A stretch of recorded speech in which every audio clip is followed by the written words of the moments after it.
High Water at Global gives them the latest analysed data on maintaining good health, and the data will have evidence from tikanga, from cultural points of view, and it'll have evidence from science, and they'll be well informed about health. Their life expectancy will have gone up, but it'll be 79 years for men. Women will still be in front because the stress for men will not have been significantly reduced. And they'll have choice about health providers. They will choose their health provider according to what they can find out about their need, and they'll probably find that out on the web. Now that's scenario one. Scenario two is a bit different. It presumes that the economic recession that started in 2008 didn't finish in 2010, but went on. And that the people who bore the brunt of the economic position were people who were less well off, either in populations like New Zealand or in underdeveloped countries. Poor countries were worse off than wealthy countries. And it didn't end quickly. The crisis ended, but the impacts continued for a decade. As a result, whānau live in high-risk urban areas, which have got bigger and bigger in Auckland and around Wellington, and they rent some substandard housing. Their unemployment rates are over 20%. They have very bad experiences at school, and they do badly in the global tertiary entry examination, which was made compulsory in 2016, which means that they don't get access to tertiary education, either here or in any other country. They're at a huge risk for climate change because they're living in dangerous parts of the country. The oceanic fish epidemic of 2021, you'll remember that. No, but your children will remember that, has collapsed the Maori economy because Maori had over-invested in fishing as a main source of wealth. When that collapsed, there is an impact on whānau wealth as well. They're trapped in support of livestock. They turn to the government for support or to iwi for support. And they live in lifestyles that they can't get out of. They compete with migrants from underdeveloped countries, they compete for jobs, they compete for housing, and their health is not good. They have very little contact with preventative health care. They live from crisis to crisis. Prevention is a luxury that they don't think about. They have experienced all the impacts of a challenged economy. Nutritional standards are poor. Recourse to alcohol, drugs and tobacco use is high as a palliative. They only seek health care when there's a crisis. It's got to be a bad crisis. They had a bad experience with the diphtheria epidemic, which emerged in 2013, thought to be due to climate change and the warming of the environment. They have been infected by new strains of infectious diseases. Tuberculosis has come back in a big way, but a different strain, and it's not amenable to any antimicrobial drug that anyone knows. And that's thought also to be related to global warming. They try and cope with whatever problems come up, but they try and cope without any health care or without any knowledge. Life expectancy has fallen. It's now 68 years for men, and it's fallen to 73 years for women, which was the same as it was in 1985. So you wouldn't be voting for that scenario. The third scenario is really about technology. And it is that in 2035, global technologies have transformed human health in a way that we today can't imagine. Although you get some hint of it if you just look at the progress in the last 25 years. We've got genetic realignment procedures, which are now standard. Parents can have bits added into the embryos of their children and bits taken off, so that if there's a particular tray you want to inject, there is the technology to do that.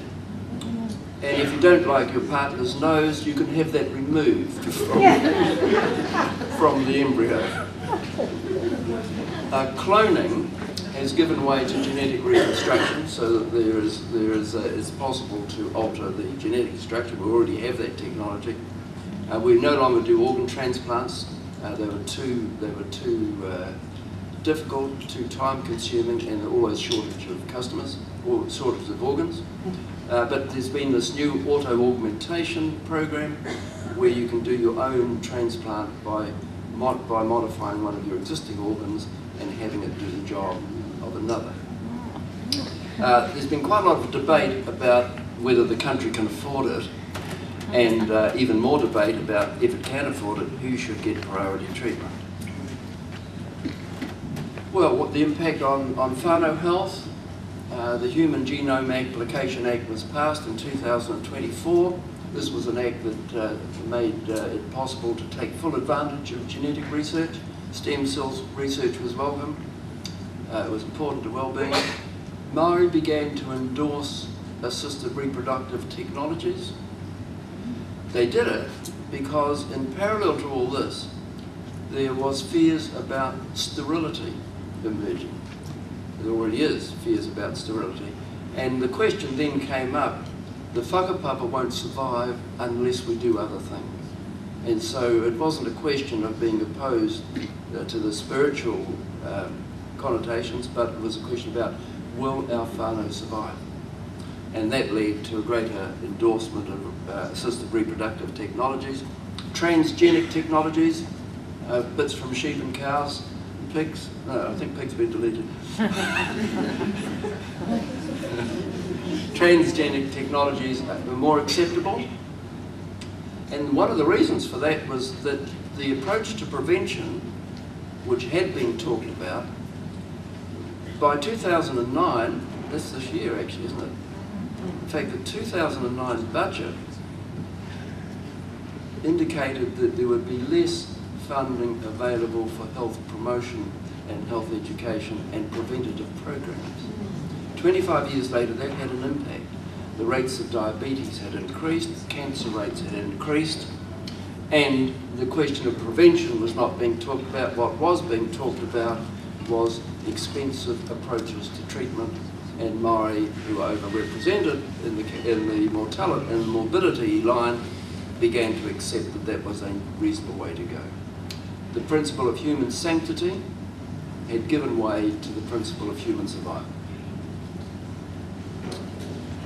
Well, don't ask me which, let's not argue about whether these could happen or not, or we'd be here forever, because the point of raising them is not whether they are likely to happen, or even whether they could happen, but to say that there are a whole lot of things that will impact on our health in 25 years' time that we probably haven't thought too much about, but do need to think about.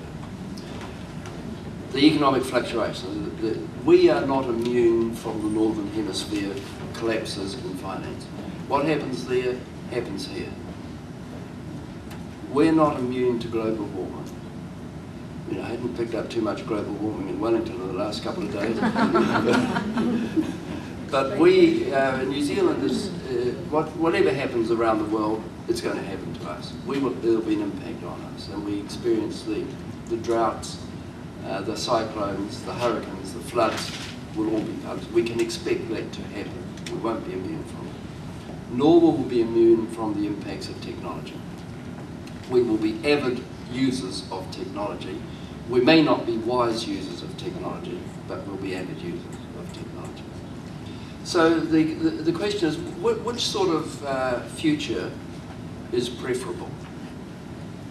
That brings up the question of the difference between taking the future and making the future. Future takers and future makers. Future takers accept that we can't change global warming. We can't do too much about the collapse of the world's economy. We can't do very much about the technology that's being developed. What future takers see the world as is that the future's going to bring what it'll bring. We're generally powerless to do much about it. Small nation, few people here. We're not going to be able to change that. What we've got to do is to be ready to respond to it. We know there's going to be change. We can't change the change. It'll happen to us.